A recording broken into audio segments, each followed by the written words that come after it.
Everyone, अगर आप सभी आ चुके हैं तो चलिए स्टार्ट करते हैं MEG 19 द ऑस्ट्रेलियन नॉवल के मोस्ट इंपॉर्टेंट क्वेश्चंस जो इग्नू बार बार पूछता है PYQ एनालिसिस पे, और हर एक ब्लॉक के वो इंपॉर्टेंट क्वेश्चन जो आ सकते हैं एग्जाम में। ठीक है, तो देखिए सारे ब्लॉक्स को कवर किया गया है। जितने इंपॉर्टेंट टॉपिक्स, एलिमेंट्स, थीम्स जो पूछे गए हैं वो उनको यहाँ पे लिख दिया गया है हर एक नॉवल के साथ और इम्पॉर्टेंट टॉपिक्स के साथ। तो अगर आप इनको कर लेते हो तो आपका पूरा के पूरा सिलेबस ही अल्टीमेटली रिवाइज हो गया है। अगर आप ओनली इनको कर लेते हो तो इसमें सारा सिलेबस कवर हो जा रहा है, कुछ भी बाहर नहीं जाएगा। और थोड़ा थोड़ा करोगे हर एक टॉपिक पे तो देखो अल्टीमेटली वैसा नहीं है, बहुत टाइम कंज्यूमिंग है। थोड़े ही टाइम में सब कुछ आप कर लोगे क्योंकि इसमें ज़्यादातर क्वेश्चन पूछे गए हैं आपके। तो फर्स्ट है 19th century Australian women novelist and Federation writers and Australian nationalism.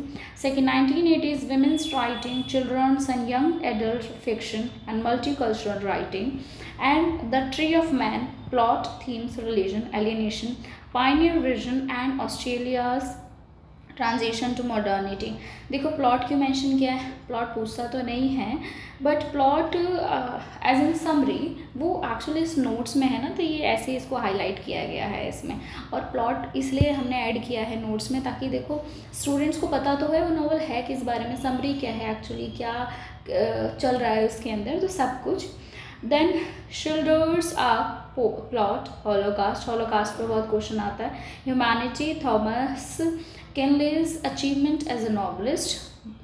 बेनांग, देखो ये बेनांग द प्रोनाउंसिएशन, इस पर सबसे ज़्यादा क्वेश्चन पूछा जाता है। एवरी ईयर ये रिपीट होता ही है। वैसे देखो सारी नॉवेल्स मेंशन किए, हर नॉवल पे क्वेश्चन आता ही है। आपको टोटल 5 क्वेश्चन करने होंगे, 8-9 क्वेश्चन पूछे जाएंगे, तो हर नॉवल से अल्टीमेटली ये क्वेश्चन आता है।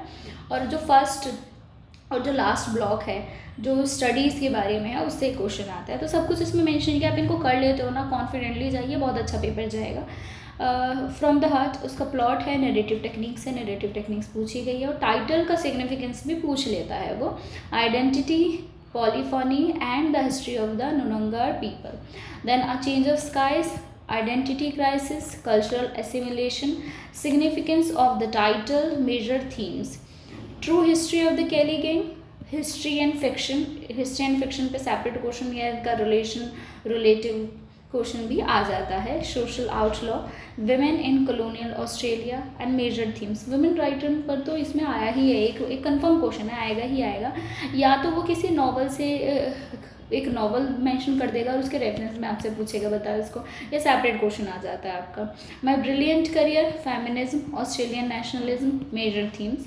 And then crime fiction and graphic novel in contemporary Australian literature, इसके ऊपर भी क्वेश्चन पूछा गया है। ये तो क्राइम फिक्शन पे आएगा या ग्राफिक नॉवल पे, या फिर दोनों को कंबाइन करके दे देगा। वैसे मेजरली तो उसमें सेपरेट ही पूछा है। ठीक है, करना कैसे एक बार देख लेते हैं। जैसे मान लो ये फर्स्ट क्वेश्चन है आपका। फर्स्ट क्वेश्चन क्या मतलब, फर्स्ट ही सारी इसमें थीम्स मेंशन कर दिए जो क्वेश्चन आए फर्स्ट ब्लॉक से। तो 19th century Australian women novelist and federation writers, their contribution to Australian literature and nationalism, introduction आ जाएगा आपका।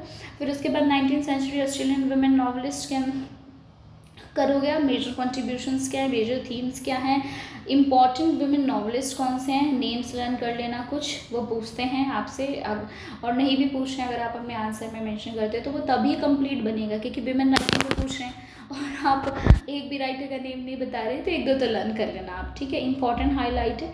19th century Australian women novelist created a literary space for themselves by portraying colonial Australia from a distinctly female point of view, thereby challenging the male-centered literary tradition. Okay. Then Federation writers and Australian nationalist characteristics क्या हैं Federation literature के, ये आप कर लेंगे। Major federation writers कौन कौन से थे, नेशनलिस्ट थीम्स क्या है, कंट्रीब्यूशन क्या है ऑस्ट्रेलियन लिटरेचर में, और इम्पॉर्टेंट हाईलाइट हर एक के साथ मेंशन कर दिया। आप 1-2 लाइन लर्न कर लेना। आंसर जब आप स्टार्ट करते हैं, अगर हम किसी स्कॉलर का रेफरेंस दे देते हैं या लाइन कोट कर देते हैं डायरेक्टली, तो भाई वो आंसर बहुत अच्छा बन जाता है। मतलब कहते हैं ना, अगर स्टार्ट ही अच्छा कर दिया तो फिर तो मार्क्स मिलने ही हैं आपको। कंक्लूजन, ठीक है, ऐसी ये सेकेंड क्वेश्चन है, आप ये देख लोगे। एक बार एक नॉवल का भी देख लेते हैं कैसे। जैसे मान लो ये है Patrick White's The Tree of Man. Themes, religion, alienation, pioneer vision, Australia, transition to modernity. देखो ये क्यों मेंशन किए हमने, क्योंकि PYQ में इन पर क्वेश्चंस थे और रिपीटेड बेसिस पर थे, और 1-2 प्रोबेबल भी लिख दिया ताकि आप उसको कर सको। राइट क्रॉस सिग्निफिकेंस भी देख लेना। तो अगर नहीं समझ आ रहा, मान लो क्वेश्चन आ गया, आपको बस थोड़ा बहुत क्लू है, आपको समरी पता है, नहीं समझ आ रहा, तो कुछ तो आ रहा होगा ना, आपने जब इसको पढ़ा होगा। स्टार्ट वहाँ से करो, फिर समरी लिखो, पर छोड़ कर नहीं आने। टोटल 5 तो आपको यहाँ अटेम्प्ट कर ही आने हैं। और ये वाला पेपर इतना टफ भी नहीं है, अगर आप इनको करते तो हो जाएगा, ठीक है।